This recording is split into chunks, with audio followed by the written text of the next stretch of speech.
Hello everyone, and in today's video I'll be predicting all 10 games of game week 12, and you see that game, huge game between Manchester City, which is on massively losing form, and a sack of Spuds. Hang on, no, I did it again. Tottenham Hotspur, sorry, easily mistaken.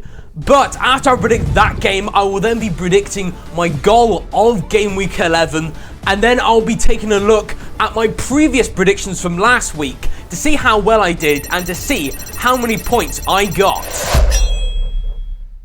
We start at the King Power Stadium on the 23rd of November. It's Leicester City versus Chelsea. And Leicester in the last game, they got battered against Manchester United. But to be fair, Manchester United is quite a tough team, especially after all the change that's happening at the club. But going against Chelsea, in my opinion, is an even tougher game. Now, Chelsea, I would have looked at that game thinking Arsenal were the better side. But Chelsea still did decent enough, more in particular, Cucurella. When I was watching this guy on Now TV, he looked like the same guy that was in the Euro 2024. He deserved man of the match by the commentators because he really put in the effort. Constantly pushing forward and putting in those challenges. Being an absolute game changer for Chelsea. Chelsea, they are a better side than Leicester City, so surely Chelsea are going to win this. They just look really, really good compared to Leicester. Leicester aren't in amazing fashion, especially after getting battered by Man United. So I am going for a decently comfortable 3-1 away win to Chelsea, as Chelsea face Leicester at the King Power Stadium. We move to Craven Cottage. It's obviously the Cottagers versus Wolverhampton Wanderers, and well done Wolves. Well done for getting your first win. Although it probably was against the easiest opponent possible, you did very well. You were the better side. Craig Dawson, some crucial tackles to make sure Wolves get their first clean sheet of the season, I'm pretty sure. But more importantly, Cunha. I mean, if he gets injured or suspended, then Wolves are really in trouble because he is such a key asset on the ball. Each time he gets the ball, he always does something magical with it. Great passing, a great time through ball, great dribbling. And I said last video that Wolves will win it 2-0 through Cunha, and that's exactly what happened. Cunha got a goal and an assist. Wolves are looking on the up, and I could definitely see them getting a point, but it is at Craven Cottage. And on the other hand, well, Fulham have actually been looking better than Wolves all season, plus they're at home. Plus, they got a 2-0 win against Crystal Palace, and deservedly. And they're constantly pushing forward at very fast pace. They have some great talents at the attack. And they play some great football. And the intensity's always high. And they seem really up for it. I am going to go it close as Wolves are kind of on a comeback. But Fulham, you just look too good. And especially at Craven Cottage, I'm going to have to go for Fulham. I'm going for a common scoreline, 2-1. To the Cottagers as they face Wolves. We move to Goodison Park. It's Everton versus Brentford. And out of all the games last week, I thought Brentford beating Bournemouth made me the most surprised. Because Brentford I thought was really amateur against Fulham and have shown a lot of amateur signs defensively. Because in the first 20 minutes, they made some crucial bad errors. And they still conceded 2 goals, and they've conceded loads of goals this season. But we have to give credit to when they actually score goals. Because it looks like an actual training session that they do, and it just comes to reality. It was a great finish by Wisser, a great team goal, amazing by Yanlet, which was kind of the heart of that goal. And Brentford, they always show those world-class goals to us. They're world-class team play goals, and that's amazing. But in my opinion, a lot of the time, there's still amateur moments where they don't look as intense as the opposition, as I've seen against Bournemouth, and I've seen against Fulham, and in many other games. So I don't see them winning this, especially at Goodison Park. And Everton, they always have low-scoring games. So I know Brentford have these crazy high-scoring games, exciting, but it's going to be low-scoring. Everton's games are always low-scoring. I'm not going to go for another 0-0. There will be a couple of goals in this, but I can't see either team winning it. I mean, Everton haven't exactly looked amazing this season. And Brentford, I've seen a lot of amateur signs as well as some world-class signs. So I don't see either team really winning this game. So I'm going to sit on the fence and play it safe for your classic 1-1 draw between Everton and Brentford. And it's a massive game coming up. It's at the Emirates Stadium. It's the Gunners versus Nottingham Forest. Arsenal, you haven't been doing particularly amazing, especially to win the league title. I believe you're 9 points away from Liverpool, who are currently the league leaders. And you haven't won in the Premier League for the last 4 times. And now you're facing against a Nottingham Forest side, which have now broken their momentum after they lost it against Newcastle.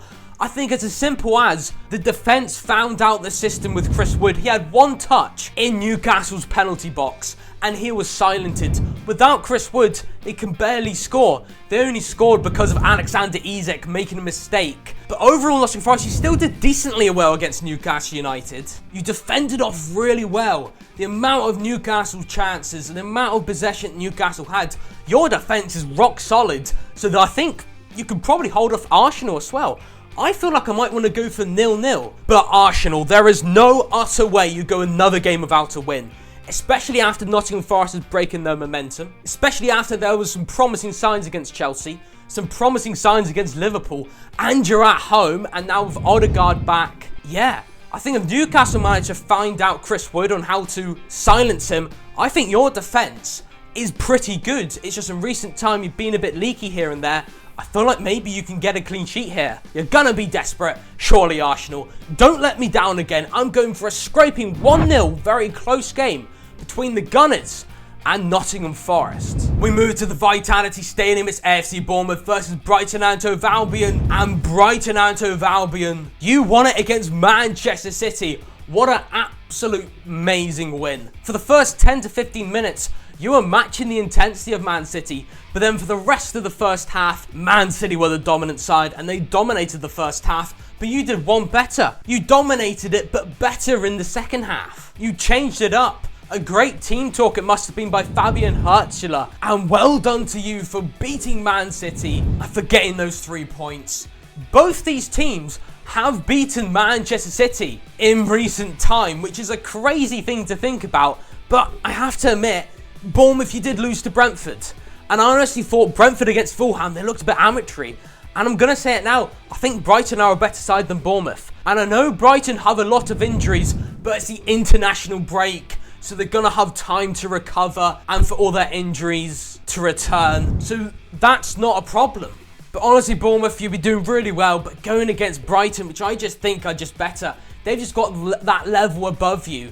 And it's going to be tough, and I'm going pretty convincingly. I feel like Brighton winning just before the international break is going to give them a big morale booster, and they're going to push on even at the Vitality. I honestly feel like they've got a quality step up to Bournemouth. Despite Bournemouth doing pretty well, they still lost to Brentford, so I'm going to go for a 3-1, decently comfortable win towards Brighton and Hove Albion. We move to Villa Park. It's Aston Villa versus Crystal Palace. And Aston Villa, you lost it to Liverpool, but it mainly came from those quick burst counter-attacks by Liverpool and leaving barely any men at the back when you lose the ball in forward areas.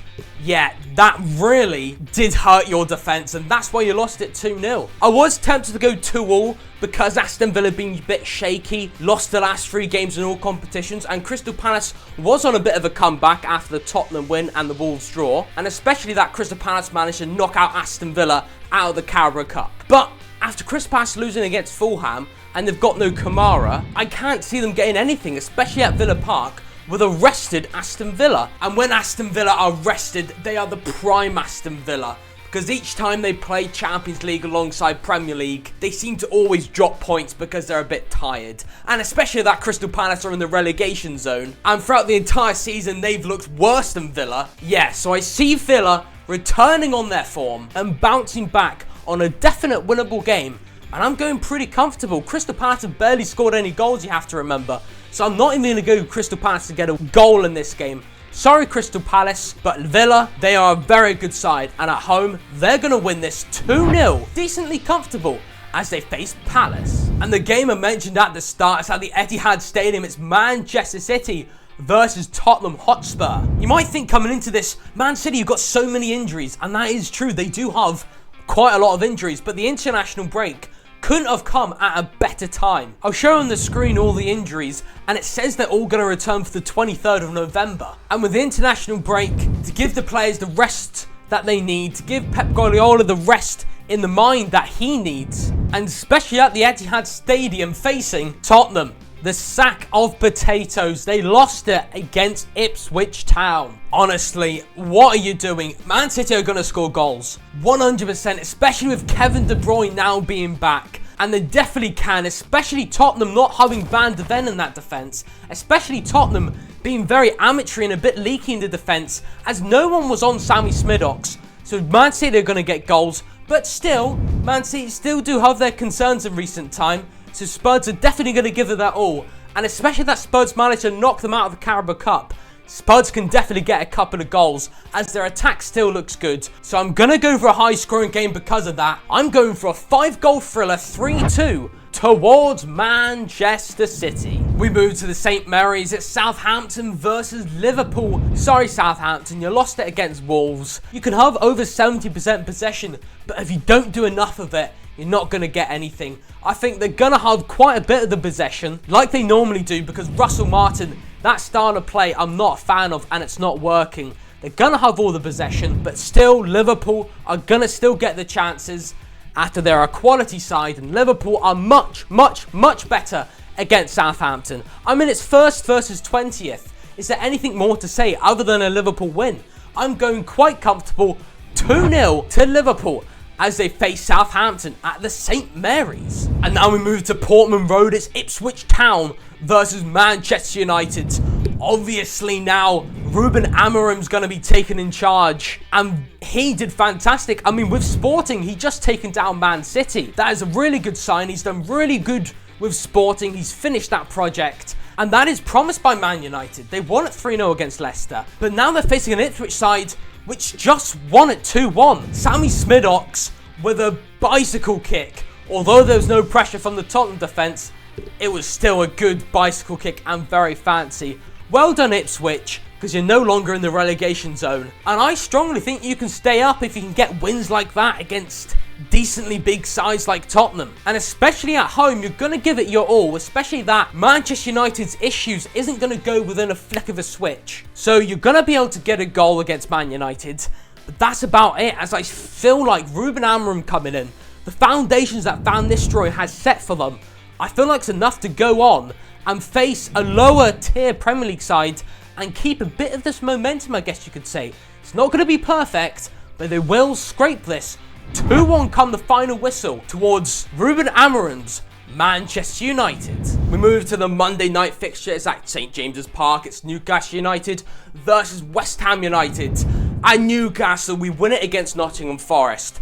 And amazingly, our defence absolutely silenced Chris Wood. Alexander Isak, the last 4 games, scored all 4 goals. I know he made the mistake, that's why it led to the Nottingham Forest goal.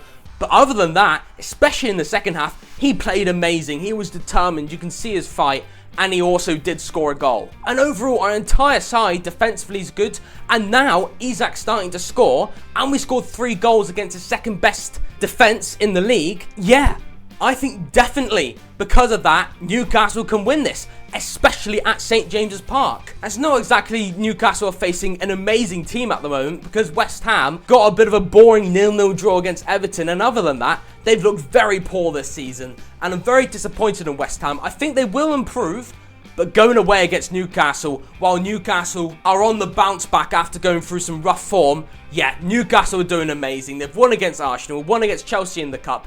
We beat Nottingham Forest. Surely we can thrash West Ham, as West Ham are not looking good. So I'm going for quite a comfortable 3-0 thrashing to Newcastle United as they face West Ham. Don't click off yet, as I'm going to give my goal of Game Week 11. It was Wissa's goal for Brentford. Tiki-taka 1-2. Janlit's dummy through the legs. A great timed ball towards Wissa, and a great finish as well. And now, after saying my goal of the week, let's see how well I did in my previous predictions. And hooray! It's my best week in quite a while, since I think week 5. 6 points. Ain't too bad. I'm quite happy with that, despite it not being amazing, as I'm currently sitting on 68 points out of 220 points. Maybe finally my predictions are getting better. Either way, if they're not, or if they are, I'm going to punch you to my next video. And especially if you want to know why I support Newcastle, definitely check this one out. Toodle pip!